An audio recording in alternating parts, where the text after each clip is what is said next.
Please पूरे देश के लोगों से मेरा निवेदन है, ओपीएस, और आपको लग रहा हो न लग रहा हो, सरकार प्रेशर में है, यूपीएस फेल हो गया है, अब कह रहे हैं एनपीएस में कमेटी बनाएंगे और उसमें हम प्राथमिकता देंगे।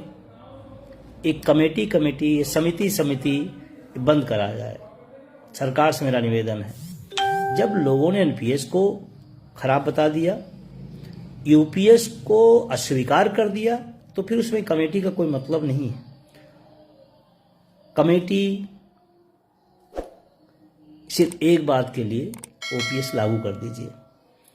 मजे की बात है, वो कमेटी में जितने लोग अध्यक्ष से मेंबर तक है सब ओपीएस लेते हैं और निर्धारित करने आए हैं कि एनपीएस बहुत खूबसूरत है। यही बात जब मैं कह देता हूं तो बहुत लोगों को अखर जाता है, चाहे वो कर्मचारी नेता हो, चाहे वो पार्टियों के नेता हो। आप ओपीएस लोगे और एनपीएस में क्या भीतर हो सकता है उसको बताओगे, तो पहले आप शुरू करो कि ओपीएस बहुत रद्दी है, मैं बंद करता हूं और मैं एनपीएस लेने जा रहा हूं, आपसे भी निवेदन करूंगा आप लीजिए। नहीं, सुविधा, गाड़ी बंगला सब टैक्स के पैसे का, ओपीएस की पेंशन व्यवस्था और एनपीएस की तरफदारी, वो चाहे संगठन हो, वो चाहे सरकार की कमेटियां हो, मैं सबके लिए की बात कह रहा हूं। और बार बार कुछ लोग तो लगातार करें यूपीएस में हो जाए तो ओपीएस हो जाएगा। अरे मेरे भाई, मैं आपसे फिर कह रहा हूं, माँ है, हम आप कहते ना माँ जैसी है, माँ नहीं है ना, जैसी है ना, माँ और माँ जैसी में बहुत बड़ा फर्क है, बहुत बड़ा फर्क है। न एनपीएस में न यूपीएस में ओपीएस नहीं हो सकता। ये बात समझ में आए, आ जाए, कल आए या बाद में आए, लेकिन मेरी बात को नोट करके रख लीजिएगा। 1000 सुधार हो जाए तो एनपीएस ओपीएस नहीं हो सकती, यूपीएस ओपीएस नहीं हो सकती। उसका सिस्टम ही अलग है, उसका तरीका ही अलग है। वो शोषणकारी व्यवस्था है, ये लोक कल्याणकारी व्यवस्था है, वो सामाजिक सुरक्षा है, वो कॉर्पोरेट की सुरक्षा है। समझिए इस बात को, इस बात को आपको समझना पड़ेगा, लिखना पड़ेगा, बोलना पड़ेगा, संघर्ष में साथ देना पड़ेगा।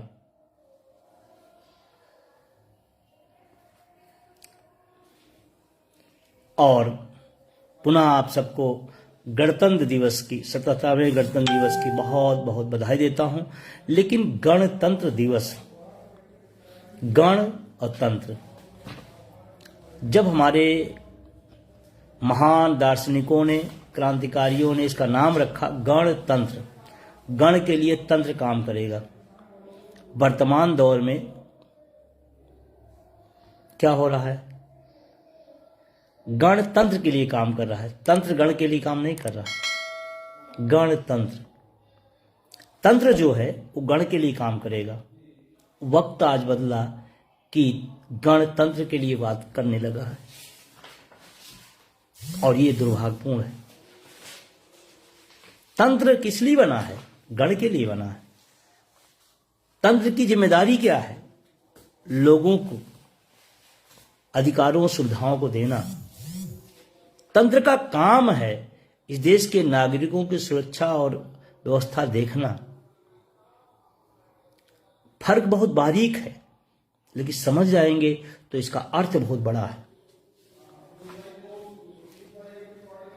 आज अगर नहीं समझ में तो हम बता दें, जैसे हम बार बार कहते हैं, आपने सुना नहीं सुना मुझे नहीं पता है, हम लोग अपनी जिंदगी जीने के लिए नौकरी में आए थे, आज नौकरी ही जिंदगी हो गई है। गलत तो नहीं हूं? SIR, फिर बीच में वो कुत्ता काउंटिंग, फिर बीच में वो, फिर अभी जनगणना, फिर मतगणना, फिर इतने शब्द हैं तो सारे शब्दों को भी नहीं कहा जा सकता यहाँ। कौन भारत, निपुण भारत, कौन भारत, कौन व्यवस्था, मतलब पता नहीं क्या। हम शिक्षक हैं, शिक्षा देने आए हैं, हमको पढ़ाने दो भाई। ये दुनिया के रागमाला आप और से कराइए, लेकिन आप चाहते नहीं शिक्षा मिले, आप चाहते नहीं कि सरकारी व्यवस्था दुरुस्त हो। मैं आलोचना की दृष्टि से नहीं कह रहा हूं, लेकिन एक बात जरूर कहूंगा, जिस पर सबसे ज्यादा सवाल उठता है ना, उससे 1000 काम लिया जाता है, और जिसकी तरफदारी की जाती है उससे शिक्षा के अलावा कोई काम नहीं लिया जाता है। वो सिर्फ शिक्षक है, वो पढ़ाता है, और हम को शिक्षा के अलावा सारे काम कराए जाएंगे। तो क्या हुआ है? ये तंत्र क्या है? गण के लिए काम कर रहा नहीं, गणतंत्र के लिए काम करने लगा है। यही तो है ना। एक शिक्षक तंत्र में उलझ गया है, और जबकि क्या था, तंत्र उसके लिए काम करता है, आज वो उसके लिए काम कर रहा है। तो ये बहुत बारीक चीज है, लेकिन इसको समझना पड़ेगा आपको। गणतंत्र दिवस की सिर्फ बधाई दे देने से काम नहीं चलेगा, उसके भाव को, उसके निहितार्थ को समझना पड़ेगा। और ये गणतंत्र यूं ही नहीं मिल गया, इसके पीछे एक लंबा संघर्ष, एक लंबी कुर्बानियां, एक लंबा अनुभव, एक लंबी फेरहिस्त रही है, तब गणतंत्र मिला है। और हम क्या सोच रहे हैं? हम बोले ना तो हम बचे रहेंगे, गलतफहमी में क्यों जी रहे हैं? बोलना तो पड़ेगा। कुछ लोगों को बुरा लगे, ठीक है, लोकतंत्र है, बुरा लगे, लेकिन मैं जो हमें समझ में आ रहा है मैं बोल रहा हूं। जो अगले को समझ में आए वो बोलेगा, ठीक है, लोकतंत्र का ही है मतलब है। लेकिन कोई मेरा मुंह नहीं चुप करा देगा। आज एक भी नौकरी करने वालों से पूछिए तो वो डिप्रेशन में है, बीपी में है, शुगर में है। शायद इसलिए नौकरी किए थे क्या हम लोग? क्या गणतंत्र की कल्पना इसीलिए हमारे महापुरुषों ने किया था क्या? एक लंबी कुर्बानी के बाद आजादी मिली, और फिर उसके बाद भारतीय संविधान लागू हुआ। 26 जनवरी 1950 को जब संविधान लागू हुआ तो संविधान एक संबल बना, एक ताकत बनी, एक दस्तावेज लोक कल्याण का बना, एक सुरक्षा कवच बनाया गया इस देश के नागरिकों के लिए। संविधान कोई पन्ना नहीं है, इस देश की आत्मा है, इस देश के नागरिकों का प्राणवायु है संविधान। इसको यूं ही न समझिए। और आप कल्पना करें, कभी कभी आदमी लोग कह देते हैं आलोचना देश से, अरे संविधान ऐसे है। जब सोचो संविधान है तो ये हाल है, ना होता तो क्या हाल होता। इसलिए संवैधानिक दायित्व को इस देश के नागरिक होने नाते हम सब की जरूरी है कि हम लोग अपनी भूमिका जरूर तय करें। जिसे विजय बंधु की भूमिका पता है, हम कम या ज्यादा अपने मिशन में, अपने संगठन, अपने आंदोलन के लिए लगे रहते हैं। कभी कभी खराब भी लगता है कि क्यों हम ही लगे रहें, बाकी लोग कहाँ हैं, बाकी लोग सो रहे हैं या कहीं और उलझे हुए हैं, उनकी जिम्मेदारी नहीं बनती क्या मैं ही करूं? लेकिन वही दायित्व ना चाहते हुए भी करवाता है, क्योंकि जिम्मेदारी है तो करना है। और आपसे भी मेरा निवेदन है, अगर आप जिम्मेदारी हैं और पदस्थ हैं, पदाधिकारी हैं, तो जिम्मेदारी समझें, अन्यथा आप पदाधिकारी पद छोड़ दें, सामान्य सदस्य के रूप में रहें। जितना कर देंगे वो आपके लिए अच्छा रहेगा। लेकिन पदाधिकारी है और शून्यता है, ये ठीक नहीं है,